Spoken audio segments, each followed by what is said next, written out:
వాక్య సహాయ నిమిత్తం ప్రార్థన చేసుకుందండి. తలలో ఉంచి కళ్ళు మూసుకున్నట్లయితే ప్రార్థన. సర్వశక్తిమంతుడా, సర్వాధికారి, సకల ఆశీర్వాదాలకి కారణభూతుడైన మా తండ్రి, నాయన మమ్మలను ప్రేమించి తండ్రి ఈ రీతిగా నాయన ప్రభా మీ సన్నిధిలో మిమ్మల్ని ఆరాధించుకున్నట్టుకు గొప్ప భాగ్యాన్ని మీరు మాకు ప్రసాదించారు. అందరి బట్టి మీకే స్తుతులు స్తోత్రములు. తండ్రి, ఈ సమయంలో దైవ గ్రంథంలో నుంచి మేము కొన్ని మాటలను నేర్చుకుని పోచుండగా ఇదిగో తండ్రి, సూటిగా మీరే మాతో మాట్లాడి మమ్మల్ని బలపరచండి. పలుకుబడుతున్న ప్రతి మాట కూడా నాయనా ప్రభా మీ యొక్క పరిశుద్ధాత్మ సహాయంతో పలుకుటకు నన్ను మీ ఆత్మతో నింపండి. తండ్రి, అల్పుడన అయోగ్యుడను ఏ అర్హత లేని నన్ను ఎన్నుకొని తండ్రి మీ పాత్రగా వాడుకున్నటకు నాయనా ప్రభా నా పట్ల కృప చూపినందుకు మరొకసారి ప్రభు అయిన యేసుక్రీస్తు ద్వారా మీకు కృతజ్ఞతాస్తుతులు చెల్లించుకుంటున్నాను తండ్రి.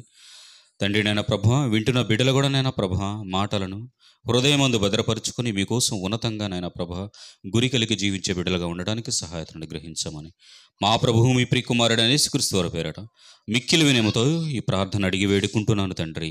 ఆమేన్. మంచిదండి. ఇప్పటి వరకు మనందరినీ కాచి కాపాడిన దేవునికి ప్రభు అయిన యేసుక్రీస్తు ద్వారా కృతజ్ఞతాస్తుతులు చెల్లించుకుంటున్నానండి. అలాగనే ఎక్కువ వచ్చిన మీ అందరికి కూడా యేసుక్రీస్తు నామంలో నా హృదయపూర్వకమైన వందనములు చెల్లించుకుంటున్నాను. ఈరోజు మనము ఆలోచిస్తున్న సందర్భం ఏంటి అంటే, గురి ఉన్నవారే జయిస్తారు. గురి ఉన్నవారే జయిస్తారు. ప్రతి ఒక్క మనిషికి కూడా ఒక గోల్ ఉంటుంది, ఒక గురి ఉంటుంది, ఒక పట్టుదల ఉంటుంది. ఈ పట్టుదల ఉన్నవారు ఖచ్చితంగా వారు అనుకున్నది సాధిస్తారు. వారి గోల్ ఏంటో కూడా ఖచ్చితంగా నెరవేరుస్తారు. ఇవేవీ లేకోకుండా ఉన్నవారికి పట్టుదల, గురి అనేది ఏమీ ఉండదు. ఏదో జీవిస్తున్నాము, కాలము అలా గడుస్తుంది, జీవితాన్ని అలా ఎలవుచుతున్నాము, రోజులు మాత్రం జరిగిపోతూ ఉంటాయి. వారికంటూ ఒక గోలు ఉండదు. కానీ భక్తి జీవితంలోనికి వచ్చిన తర్వాత, ప్రభువుని ఎరిగిన తర్వాత మనందరికీ కూడా ఖచ్చితంగా ఉండవలసిన మనకి ఒక గురి అనేది ఉండాలి. ప్రభువు పట్ల మనకు ఒక గోల్ ఉండాలి. ఎందుకంటే మనము పట్టుదలగా జీవిస్తేనే మనము జయించగలము. అయితే ఈ పట్టుదల, ఈ గురి, వీటి గురించి ఎందుకు మనము ప్రత్యేకంగా మనం మాట్లాడుకోవాలి అంటే, మన మధ్య ఉన్న ప్రతి ఒక్కరికి కూడా ఈ యొక్క గోలు, ఈ గురి పట్ల సరి అయిన అవగాహన లేదు అని ఖచ్చితంగా చెప్పొచ్చు. ఎందుకంటే దైవ గ్రంథంలో ఉన్న భక్తులు వారు ఒక పట్టుదలగా జీవించారు. వాళ్ళు ఒక గురిని పెట్టుకున్నారు. ఖచ్చితంగా వారు అనుకున్న గోలును సాధించి ఏం చేశారు? జయించారు. మన ముందటి ఉన్న ప్రభు అయిన యేసుక్రీస్తు వారే మనకు మార్గదర్శకుడైన ప్రభువే. ఆయన ఏం చేశాడు? జయించాడు. ఆయనని ధరించుకున్న మనందరికీ కూడా జయించాలి అనే పట్టుదల, గురి అసలు మనకి ఎలా ఉంది? దేవుడు ప్రేమించి ఎందుకు ఇలా మీరు గురి కలిగి ఉండాలి, ఎందుకు ఎక్కడా కూడా మీరు తొట్టిల్లకుండా దేవుళ్ళలోనే నిలబడాలి అని ఎందుకు ఈ విలువైన సంగతులు మనకి తెలియచేస్తూ బలపరుస్తున్నాడు అంటే, లోకంలో మనము గురి యొద్దకు పరిగెత్తాలి, మన యొక్క గోలుని నెరవేర్చాలనే ఉద్దేశంతో మనకు ముందుకు వెళుతూ ఉన్నప్పుడు మనలను ఖచ్చితంగా ఆ గురి దగ్గరికి పోకోకుండా తప్పించడానికి మనకి నిత్యము ఏదో ఒక దాడి జరుగుతూనే ఉంటుంది ప్రియులారా. అది ఎవరికైనా సరే, సేవ చేస్తున్న సేవకులకైనా సరే, విశ్వసిస్తున్న విశ్వాసులకైనా సరే, సంఘంలో ఉన్న విశ్వాసులకైనా సరే, ప్రతి ఒక్కరికి కూడా ఆ గోలు దగ్గరికి పోకోకుండా ఉండడానికి ఒక దాడి అనేది మన మీద జరుగుతూ ఉంటుంది. అయితే ఈ దాడిని తట్టుకుని కూడా నిలబడిన వాడే జయిస్తాడు. నేను దీనిని తట్టుకోలేను బాబోయ్, నా వల్ల కాదు బాబోయ్, నా వల్ల ఈ భక్తి జీవితం కాదు అని సతికిలబడితే ఏమవుతుంది అంటే జయించలేవు. ఆ గోలులు అంటే ఆ యొక్క గురిని, అనుకున్న దాన్ని జయించటానికి పట్టుదల కలిగి మన ముందటి తరాల భక్తులు ఎందరో ఉన్నారు మన ముందట. కానీ మనము మాత్రము వారి యొక్క జీవిత విధానాన్ని మరిచిపోతూ ఉంటాం. దేవుడు మనకు దైవ గ్రంథంలో ప్రత్యక్షంగా మనకి రాసి ఎందుకు ఇచ్చాడు అంటే వారి యొక్క శ్రమలను మనం గ్రహించాలి, వారి యొక్క గురిని మనము గ్రహించాలి.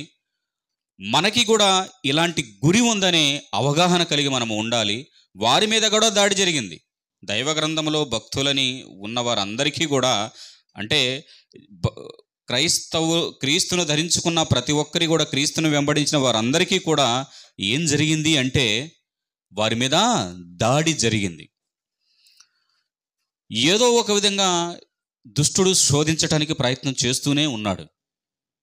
అయితే ఈ భూమి మీద ఉన్న మనకి కూడా, ప్రభువుని ఎరిగి ఉన్న మనకి కూడా ఒక గోల్ అనేది ఉంది. ప్రభువుని ఎరిగిన తర్వాత మన మీద దాడి జరుగుతుందా లేదా అని ఆలోచన చేస్తే ఖచ్చితంగా జరుగుతూ ఉంటుంది. నేను పదే పదే చెబుతూ ఉంటా. ఆరోగ్యపరమైన దాడి కావచ్చు, కుటుంబంలో ఆర్థికపరమైన దాడి కావచ్చు, ఇంకా కుటుంబ సభ్యుల వల్ల ఎవరికైనా ఇబ్బందులు జరుగుతూ వారిని శోధించే విధంగా శ్రమలు ఈ రీతిగా కూడా ఉంటూ ఉంటాయి. ఎందుకు మరి మనము ఖచ్చితంగా గోల్ కలిగి ఉండాలి? ఎందుకు మనము గురి యొద్దకే పరిగెత్తడానికి మనం పట్టుదల కలిగి ఉండాలి? అలా ఉంటేనే మనము జయిస్తాము. మనము గురి కలిగి జీవించాలి అనే ఆలోచన చేయాలి అంటే దైవ గ్రంథంలో దేవుడు మనకి కొన్ని విలువైన సంగతులు తెలియజేస్తున్నాడు. పూర్వమందే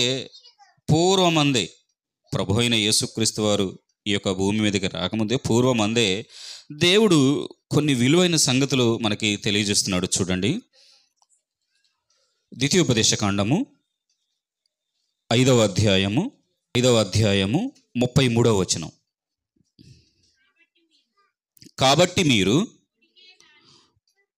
కుడికే గాని ఎడమకే గాని తిరుగక మీ దేవుడైన యెహోవా ఆజ్ఞాపించినట్లు చేయుటకు జాగ్రత్త పడవలెను. చూడండి, మోషే గారు ఎందుకు వారికి దేవుడు ఈ రీతిగా మీకు ఆజ్ఞాపించాడు, మీరు జాగ్రత్త పడవలను అని ఎందుకు చెబుతున్నాడు అంటే, మోషే గారు ప్రజలతో మాట్లాడుతున్నప్పుడు దేవుడు విన్నాడు. ఒకసారి మనకి క్లియర్గా అర్థం అవ్వాలంటే 28వ వచనం నుంచి చూడండి. 28వ వచనం నుంచి, మీరు నాతో మాట్లాడినప్పుడు యెహోవా మీ మాటలు వినెను. ఏమంటున్నాడు మోషే గారు? మీరు నాతో మాట్లాడినప్పుడు యెహోవా మీ మాట వినెను. దేవుడు విన్నాడు. చూడండి, అప్పుడు యెహోవా నాతో ఇలాగు సెలవిచ్చెను. ఏమంటున్నాడు? దేవుడు నాతో ఇలాగా మాట్లాడాడు. ఈ జనులు నీతో చెప్పిన మాటలు నేను విని ఉన్నాను, వారు చెప్పినదంతయు మంచిదే. వారికిని వారు సంతానముకును నిత్యము క్షేమము కలుగునట్లు వారు నా యందు భయభక్తులు కలిగి నా ఆజ్ఞలన్నిటినీ అనుసరించు మనసుకు వారికి ఉండిన మేలు. మీ గుడారములకు తిరిగి వెళ్ళుడని నీవు వారితో చెప్పుము. వారిని వెళ్ళమంటున్నాడు సన్నిధిన. అయితే నీవు ఇక్కడ నా యొద్ద నిలిచియుండుము, నీవు వారికి బోధింపవలసిన ధర్మమంతటిని అనగా కట్టడలను. చూడండి, మనకి కూడా సంఘములో కొన్ని కట్టడలు, విధులు ఉన్నాయి. మోషే గారితో దేవుడు విధి విధానాలన్నీ కూడా తెలియజేస్తున్నాడు. చెప్తానంటున్నాడు. వారు స్వాధీనపరుచుకొనున్నట్లు నేను వారికిచ్చుచున్న దేశమందు వారు అలాగూ ప్రవర్తించవాలని. ఎలాగ ప్రవర్తించాలి? ఒక్క నిమిషం. ఎలాగ ప్రవర్తించాలని చెబుతున్నాడు? ఎలాగంటండి? దేవుడు ఇచ్చిన కట్టడలను ఖచ్చితంగా పాటించాలి, ఆజ్ఞలను వాటిని ఖచ్చితంగా పాటించాలని చెప్పేసి దేవుడు చెబుతున్నాడు. మీరు అలాగ పాటించుకోకుండా పరిస్థితిలో మీరు ఉండకూడదని 33వ వచనంలో మనకు తెలియజేస్తున్నాడు. కాబట్టి మీరు కుడికే కానీ ఎడమకే కానీ తిరగక మీ దేవుడైన యెహోవా ఆజ్ఞాపించినట్లు చేయుటకు జాగ్రత్త పడుడి. ఇప్పుడు మనము సంఘములోనికి ప్రవేశించిన తర్వాత మనకి కూడా దేవుడు కొన్ని విలువైన సంగతులను చెప్పి మనకు ఒక చక్కని విధానాన్ని, దేవుడు ఒక మార్గాన్ని మనకేం చేశాడు, ఏర్పాటు చేశాడు. దేవుడు మార్గాన్ని ఏర్పాటు చేశాడు కదా. ఏర్పాటు చేసినప్పుడు నువ్వు కుడికి ఎడమకి అటు ఇటు వెళతాను అంటే కుదరదు. చూడండి ప్రియులరా, దేవుడు మనకి ఎన్ని విలువైన సంగతులు తెలియజేస్తున్నాడు చూడు. అప్పుడే నేను మీకు ఆజ్ఞాపించిన సంగతుల వైపు మాత్రమే చూడండి, ఎట్టి పరిస్థితిలో కూడా మీరు కుడికి కానీ ఎడమకు కానీ తిరగకండి అని చెప్పేసి మోషే గారి ద్వారా ప్రజలతో దేవుడు తెలియజేస్తున్న సందర్భం. ఈరోజు కూడా దైవజనులు ఎందరో కూడా చెప్తూ ఉంటారు, ప్రభు మార్గంలో నడవాలి అని. ఎన్నో ఉపదేశాల ద్వారా, ఎన్నో ప్రసంగాల ద్వారా, ఎన్నో రీతిలుగా ఎంతో బలపరచడానికి ప్రయత్నం చేస్తూ ఉంటారు. కానీ మన యొక్క స్థితిగతులు ఎలా ఉంటున్నాయి? మనము ఆయన ఆజ్ఞాపించిన రీతిగా మనము నడుస్తున్నామా? మన దారి ఎలా ఉంది? మనమేంటి? మన గురేంటి? మన పట్టుదల ఏంటి? మనం ఎలా ఉండాలి? దేవుని వైపు చూస్తూ మనము గురి కలిగి ఉండాలి. ఈ యొక్క గురి విధానములో గనక లేకపోతే మనము ఎక్కడ దేవునికి దూరం అవుతాము అని చెప్పేసి మనకి ఇక్కడ దేవుడు తెలియజేస్తున్నాడు. యెహోవా ఆజ్ఞాపించినట్లు చేయుటకు జాగ్రత్త పడవలెను. మనం ఏం చేయాలి? దేవుడు మనకి ఆజ్ఞాపించాడు కొన్ని సంగతులను మనకు దేవుడు ఆజ్ఞాపించినప్పుడు మనందరము కూడా ఏం చేయాలి అంటే జాగ్రత్త పడాలి. ఎక్కడికి పరిగెత్తటానికి? గురి యొద్దకు పరిగెత్తటానికి. అయ్యో, నేను గురి యొద్దకు పరిగెత్తుతున్నాను, ఆ మార్గంలో నడవటానికి నేను వెళుతుండగా నా మీద ఏదో దాడి జరుగుతుంది, అందువల్ల నేను ఒక్కొక్కసారి దారి తప్పుతున్నాను, ఎడమ వైపుకు కుడివైపుకు అటు ఇటు తొట్టిల్లుతున్నాను అంటే మంచిది కాదు ప్రియులారా. అది మన భక్తి జీవితానికి ఏమాత్రము కూడా మంచిది కాదు. ఎందుకు ప్రేమించి నిన్ను నన్ను ఈ రీతిగా వాక్యం ద్వారా బలపరచాలని దేవుడు ఇష్టపడుతున్నాడు అంటే, మన పరిస్థితులు ఎలా ఉంటాయి అంటే ఎలా ఉంటాయి? ఇలానే ఉంటాయి. ఆనాడు వారికి జాగ్రత్తలు దేవుడు ఆనాటి కాలంలోనే చెప్తే, ఈనాటి కాలంలో కూడా ఎన్నో విలువైన సంగతులు మనకి ప్రభు అయిన యేసుక్రీస్తు వారు కూడా చెప్పాడు. నిత్యము మనకి దైవ గ్రంథంలో నుంచి మనకు నిత్యము కూడా జాగ్రత్తలు చెబుతూ హెచ్చరింపగలిగిన మాటలతో మనలను బలపరుస్తున్నాడు. గమనించండి, సామెతల గ్రంథంకి ఒకసారి రండి. సామెతల గ్రంథము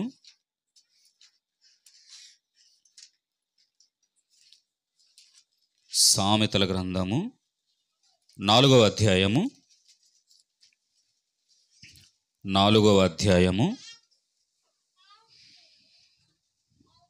20వ వచనం నుంచి 27వ వచనం వరకు చూద్దండి. ఇవి మనకి చాలా హెచ్చరింపగలిగిన మాటలు ప్రియులారా.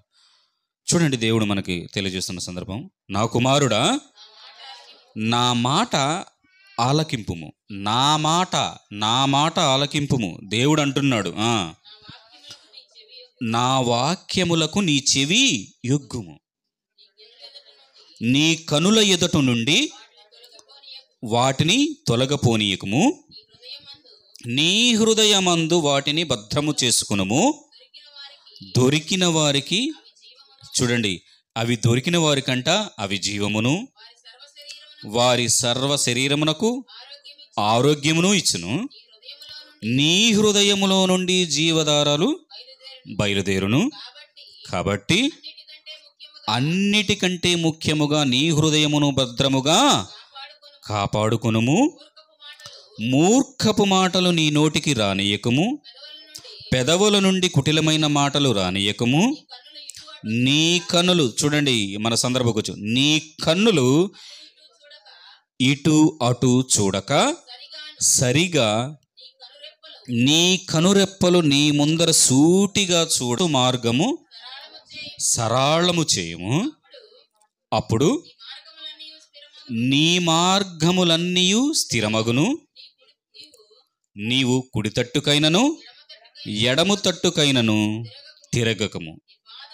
నీ పాదమును కీడునకు దూరముగా తొలగించుకును. ఏమంటున్నాడు? నీ పాదమునకు కీడును దూరముగా తొలగించుకోవాలి. ఎవరు తొలగించుకోవాలి? మనమే తొలగించుకోవాలి. ఆలోచించేయాలి. ఎందుకు నిజంగా 20వ వచనం నుంచి 27వ వచనం వరకు కూడా మరొకసారి మీరు ధ్యానించండి. దేవుడు ఈ 25వ వచనంలో చూసుకున్నట్లయితే, నీ కన్నులు ఇటు అటు చూడక సరిగ్గా నీ కనురెప్పలు నీ ముందర సూటిగా చూడవలెను. నీ కనురెప్పల ముందు సూటిగా చూడవలెను. ప్రభు నీకు ఒక మార్గాన్ని చూపించాడు. ఆ మార్గంలోనే వెళ్ళాలి.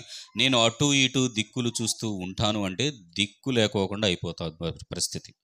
అంటే ఈ లోక సంబంధమైన ఎలా ఉంటాయి అంటే ఎంతో వాటికి మనము తొందరగా కనెక్ట్ అయిపోతామండి. తొందరగా కనెక్ట్ అయిపోతాం. దేవుడు ఈ మాటలు చెబుతున్నాడు. మన భక్తి జీవితానికి కావలసిన మాటలు, మనము గురి యొద్దకు పరిగెత్తాలి, మనకు నిత్య జీవం ఇస్తానంటున్నాడు. దేవుడు తెలియజేస్తున్న సంగతులు, మరి ముందటి తరాల భక్తులు ఈ రీతిగా జీవించారు. వారందరూ కూడా శ్రమలను జయించి వారు గురి యొద్దకు వెళ్ళారు అని చెప్పేసి మనము నిత్యము మాట్లాడుకుంటున్నా కానీ ఈ మాటలు మాత్రం మన హృదయంలో నాటబడవు. కానీ కొన్ని సడన్గా ఎవడైతే ఎంటర్ అవుతాడో దుష్టుడు, అవి మాత్రమే ఖచ్చితంగా కనెక్ట్ అయిపోతాం. కొద్ది సెకండ్లలో, కొద్ది నిమిషాలలో, కొద్ది గంటల్లో లేదా కొద్ది రోజుల్లో. కానీ దేవుడు మనల్ని ప్రేమించి ఇటు అటు నీ కన్నులు తిరగొద్దు అంటున్నాడు. ఏంటి అసలు? ఎందుకు తిరగకూడదు? చూడు, నీవు నడుచు మార్గము సరళము చేయును. ఎప్పుడు నీవు కరెక్ట్గా వెళుతూ ఉంటే ఖచ్చితంగా దేవుడు నీ యొక్క రూటుని ఖచ్చితంగా చక్కగా స్థిరపరుస్తాడు దేవుడు. అందుకనే దేవుడు ఒకసారి 23వ వచనం చదవండి. నీ హృదయములో నుండి జీవదారులు బయలుదేరునంట. మన హృదయంలో నుంచి దేవుడు మనకి చెప్పిన విధంగా మనం ఉంటే మనము ఒకసారి 22 కూడా చదవండి. నీ హృదయమందు వాటిని భద్రం చేసుకో. ఈ మాటలను మనం హృదయమందు భద్రం చేసుకుంటే ఎలా ఉంటుందని చెబుతున్నాడు? దొరికిన వారికంట ఏంటివి? జీవము. ఇవి ఏంటంట? జీవమును వారి సర్వ శరీరమునకును ఆరోగ్యమును ఇచ్చును. ఆరోగ్యము కూడా ఇస్తుందండి. ఇక్కడ మనకి కావలసిన ఆరోగ్యము కూడా దేవుడు అనుగ్రహిస్తాడు. టెన్షన్ పడిపోతాం, గాబర పడిపోతాం, అమ్మో నా భవిష్యత్తు అంటేనే భయపడిపోతాం. ఏంటి నా కుటుంబం వారే నన్నేంటి ఈ రీతిగా అని నలిగిపోతాం. మానసికంగా భోజనం చేయకోకుండా కొన్ని సందర్భాలలో మానసికంగా అనారోగ్యానికి గురవుతారు. అవసరం లేదు. మనము ఒక గురి ఉంది మనకి. దేవుడు ఒక మార్గాన్ని ఏర్పరిచాడు. ఎందుకు దేవుడు మనలందరినీ కూడా ప్రేమించి ప్రభు అయిన యేసుక్రీస్తు వారిని ఈ భూమి మీదకి పంపించి ఎందుకు ఈ విలువైన సంగతులు తెలియచేసి మనల్ని బలపరిచాడు? ఎందుకు మనల్ని ఈ యొక్క పవిత్ర మార్గంలోనికి తీసుకురావడానికి ప్రభు అయిన యేసుక్రీస్తు వారిని బలిచ్చాడు అని ఒక్కసారి ఆలోచన చేయాలి ప్రియులారా. ఆలోచన చేయాలి. కాబట్టి మనం ఎప్పుడు కూడా ఎలా ఉండాలంటే 24లో దుఃఖపు మాటలు నోటికి రానీయకుడి, పెదల నుండి కుటిలమైన మాటలు రానియకుడి. ఈ మాటలే గనక మనకు వస్తున్నాయి అంటే, కింద 25లో కూడా చెప్తారు, నీ కన్నులు కూడా ఎలా ఉంటాయి అంటే లోకం వైపు వెళ్ళిపోతూ ఉంటాయి. ప్రియులారా, కాపాడుకోవాలి, కాచుకోవాలి. కాబట్టి ప్రతి ఒక్కరము కూడా ఎలా ఉండాలంటే అసలు గురి. మనకి పౌలు గారు మాట్లాడుతున్న సందర్భాన్ని ఒకసారి కనుక మనము చూసుకున్నట్లయితే ఫిలిప్పీలకు రాసిన పత్రిక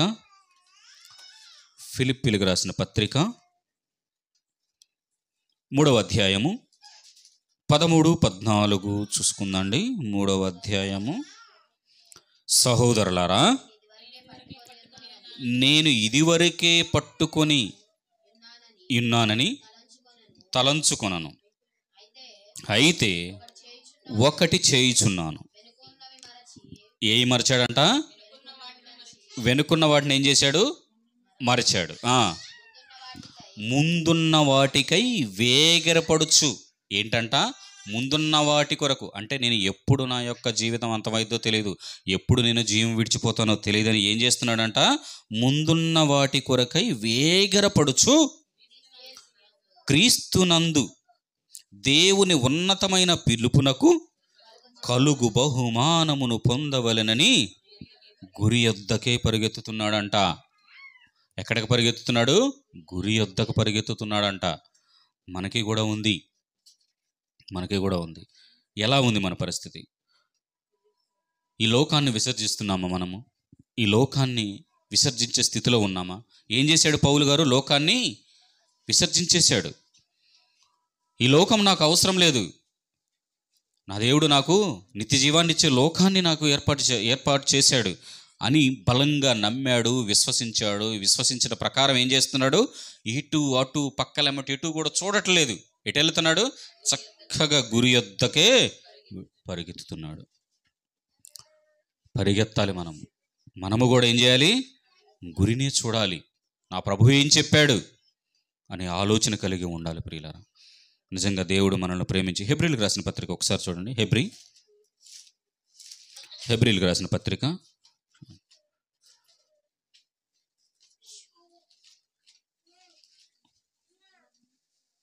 12వ అధ్యాయము 2-3 చూడండి ఒకసారి. చూడండి ఎలా ఉండాలంట. సులువుగా చిక్కులు పెట్టు పాపమును విడిచిపెట్టి విశ్వాసమునకు కర్తయు దానిని కొనసాగించువాడునైనా యేసు వైపు చూచుచు మన ఎదుట ఉంచబడిన పందెములో ఓపికతో పరిగెత్తుదుము. ఎలా ఉందంట మనకి? సులువుగా ఎవరు పెడతారు చిక్కులు? సులువుగా చిక్కులు పెట్టు పాపమును విడిచిపెట్టి ఏం చేయాలి మనము? ప్రతి ఒక్కరు కూడా వాక్యాన్ని దయచేసి ప్రతి ఒక్కరు కూడా గమనించండి, శ్రద్ధగా చూడండి. ప్రతి ఒక్కటి కూడా మన యొక్క భక్తి జీవితానికి, మనం గురి యొద్దకు పరిగెత్తడానికి ఈ యొక్క మాటలు చాలా అవసరం ప్రియులారా, అవసరం. చూడండి ఏం చెప్తున్నాడు? సులువుగా చిక్కులు పెట్టు పాపమును విడిచిపెట్టి. సులువుగా ఉంటాయండి, చాలా విశాలంగా ఉంటుంది ఆ పాపపు యొక్క దారి. అది ఎలా ఉంటుందంటే, మన చూపు యథార్థంగా, మన నడక యథార్థంగా, మన యొక్క ప్రవర్తన యథార్థంగా పోనీకోకుండా ఎడమ వైపుకు తిప్పాలా, కుడివైపుకు తిప్పాలా అని చెప్పేసి పక్కదారి పట్టించడానికి ప్రయత్నం చేస్తూ ఉంటుంది. ఏది? సులువుగా చిక్కులు పెట్టు పాపమును విడిచిపెట్టండి. దయచేసి మనందరము కూడా అలాంటి పాపానికి ఎవరము కూడా అవకాశం ఇవ్వకోకుండా ఎలా ఉండాలో తెలుసా? విశ్వాసమునకు కర్తయు దానిని కొనసాగించువాడునైనా చదవమ్మా. యేసు వైపు చూచుచు మన ఎదుట ఉంచబడిన పందెములో ఎలా పరిగెత్తాలంట? ఓపికతో పరిగెత్తుదుము. ఓపిక ఉందా మనకు ఓపిక ఉందా? ఆలోచన చేయండి ప్రియులారా. ఓపికతో పరిగెత్తాలి మనం. ఓపిక లేకపోతే చాలా కష్టం. మనం ఓర్చుకోవాలి. ప్రతి ఒక్క శ్రమని కూడా సహించుకోవాలి. ఖచ్చితంగా మనము సహిస్తూ ఓపికతో పరిగెత్తుదుము. ఆయన తన ఎదుట ఉంచబడిన, ఎవరైనా ఆయన నుండి చూడండి అక్కడ. ఆయన ఎవరు? యేసుక్రీస్తు తన ఎదుట ఉంచబడిన ఆనందము కొరకై, ఆయన తన ఎదుట ఉంచబడిన ఆనందము కొరకై. మీరు అందరూ కలిసి ఒకసారి చదివితే, ఎవరన్నా ఒకరు చదవండి, నన్ను కన్ఫ్యూజ్ చేస్తున్నారు. మళ్ళీ ఎవరు చదవట్లా?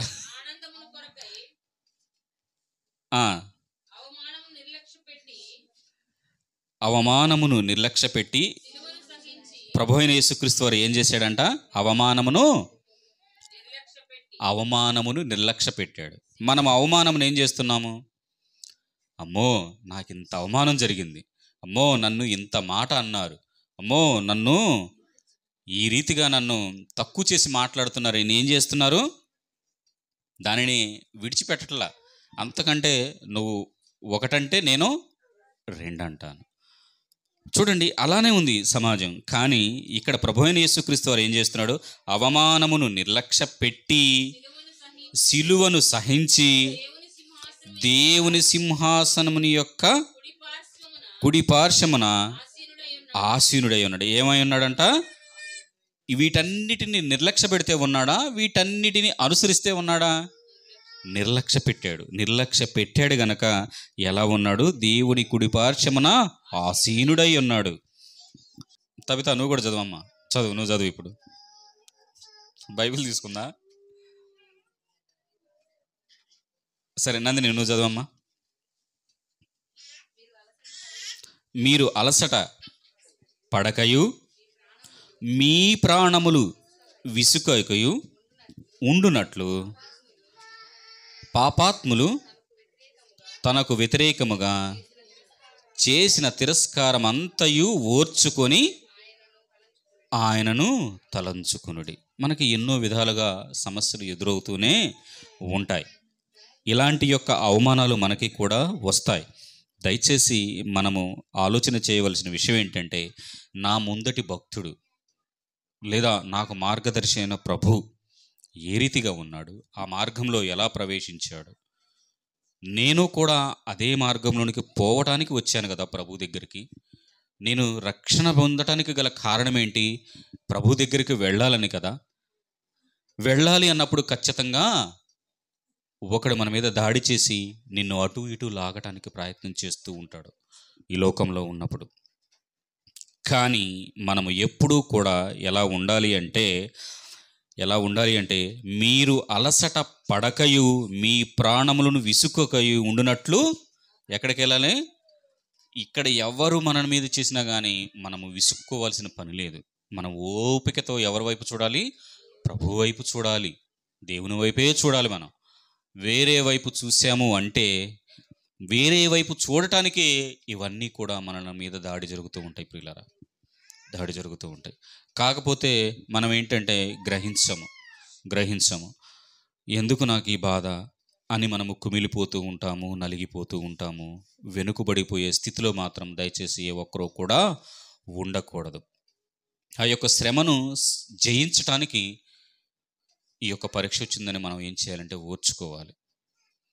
అయ్యో నాకెందుకు ఈ బాధ అని దయచేసి ఏ ఒక్కరూ కూడా మానసికంగా బాధపరచవలసిన పని లేదు. నాకు ఒక గురి ఉంది, నాకు ఒక గోల్ ఉంది, నేను అక్కడికి చేరాలి అనే పట్టుదల కలిగి ఖచ్చితంగా మనందరం కూడా అటు రీతిగా ఉండాలి. ఎందుకంటే ఈ లోకం ఎలా ఉంటుందంటే కనులకు చాలా ఇంపుగా ఉంటుంది, కానీ మన దృష్టి అంతా, మన ఫోకస్ అంతా ఎవరి మీద ఉండాలి? దేవుని పైనే ఉండాలి. మత్తయి గారు రాసిన సువార్త అబ్బో సమయం ఓకే ముగిచేస్తాను, కరెంటు కూడా పోయేటట్లుంది. ఈ యొక్క రిఫరెన్స్ చూసుకొని ప్రభు అయిన యేసుక్రీస్తు వారు మనకి మత్తయి గారు రాసిన సువార్త 6వ అధ్యాయము 22 నుంచి చదవమ్మా. నీ దేహమునకు దీపము కన్నే గనుక ఎలా ఉండాలంట? నీ కన్ను తేటగా ఉండిన ఎడల నీ దేహమంతయు వెలుగుమయమై ఉండును. ఎలా ఉంటుందంట? మన యొక్క చూపు విధానము కరెక్ట్గా దేవుడు చెప్పిన రీతిగా ఉంటే మన దేహం అంతా కూడా ఏమవుతుంది? వెలుగుమయమై ఉంటుంది. చూడండి, నీ కన్ను చెడినదైతే నీ దేహమంతయు చీకటమయమై ఉండును. ఎలా ఉంటుందంట? ఒకవేళ గురి యొద్దకు పరిగెత్తాలన్నప్పుడు మనము ఆ యొక్క యథార్థమైన మార్గంలోనే మనము వెళ్ళాలి. పక్కవైపు చూసామనుకో ఏమవుతుంది? 23లో మనకు చెప్తున్నది అదే. ఏమవుతుంది? నీ కన్ను చెడినదైతే నీ దేహం అంతయు చీకటమై ఉండును. ఒకసారి సామెతల గ్రంథము ముగిచేసుకుందండి. ఇక మన ప్రారంభంలో చూసుకున్నాం కదా, సామెతల గ్రంథము 4:11 వచనం చూడమ్మా. జ్ఞాన మార్గమును, చూడండి దేవుడు మనకి ఏం బోధిస్తున్నాడు? జ్ఞాన మార్గమును నేను నీకు బోధించుచున్నాను, యథార్థ మార్గములో నిన్ను నడిపించుచున్నాను, ఏమంటున్నాడమ్మా? నిన్ను నడిపించి ఉన్నాను. నీవు నడుచున్నప్పుడు చూడండి, నీ అడుగు ఇరుకున పడదు. నీవు పరిగెత్తినప్పుడు నీ పాదము తొట్టిల్లదు. ఉపదేశమును విడిచిపెట్టక దాన్ని గట్టిగా పట్టుకొనుము. అది నీకు జీవము గనుక దానిని పొందియుండుము. ఇది మనకు చాలా ప్రాముఖ్యం ప్రియులారా. ఎలాంటిదంట? నీ పాదములను తొట్టిల్లనిదంట. ఎప్పుడు? నీవు పరిగెత్తినప్పుడు కూడా యథార్థమైన మార్గంలో నువ్వు గనక పరిగెత్తితే దేవుడు నీ పాదములను ఎక్కడా కూడా తొట్టిల్లనీయుడు. ఈ ఉపదేశమును విడిచిపెట్టగా గట్టిగా దీన్ని ఏం చేయాలి? మనము ఈ వాక్యమును గట్టిగా పట్టుకోవాలి. దేవుడు నాకు ఈ సంగతులు తెలియజేస్తున్నాడు అని. కాబట్టి ప్రతి ఒక్కరము కూడా దయచేసి ఆలోచించేయండి. నిజంగా ఎన్ని సంగతులు తెలియజేస్తున్నాడండి దేవుడు మనల్ని ప్రేమించి కదా జీవమార్గముకు పోవటానికి నీకు ఎన్నో విలువైన సంగతులు తెలియజేస్తున్నప్పుడు వీటిని మాత్రమే ఎలా ఉండాలంట? యథార్థ మార్గములో నిన్ను నడిపించి ఉన్నాడు. ఏ మార్గంలో? యథార్థ మార్గములో. ఆ యథార్థ మార్గంలో నువ్వు నేను మనందరము కూడా గురి యొద్దకు పరిగెత్తే వారముగా ఉండాలని కోరుకుంటూ ప్రతి ఒక్కరూ ఆలోచించేయండి. నాకు ఒక గోల్ ఉంది, నాకు ఒక గురి ఉంది, పట్టుదల ఉందని గమనించి గ్రహించి ప్రతి ఒక్కరు కూడా దేవుని దగ్గరికి వెళ్ళడానికి మరి ఆసక్తి కలిగి ఉండే పిల్లలుగా ఉండాలని కోరుకుంటూ ఈ కొద్దిన మాటలు ముగిస్తున్నాను.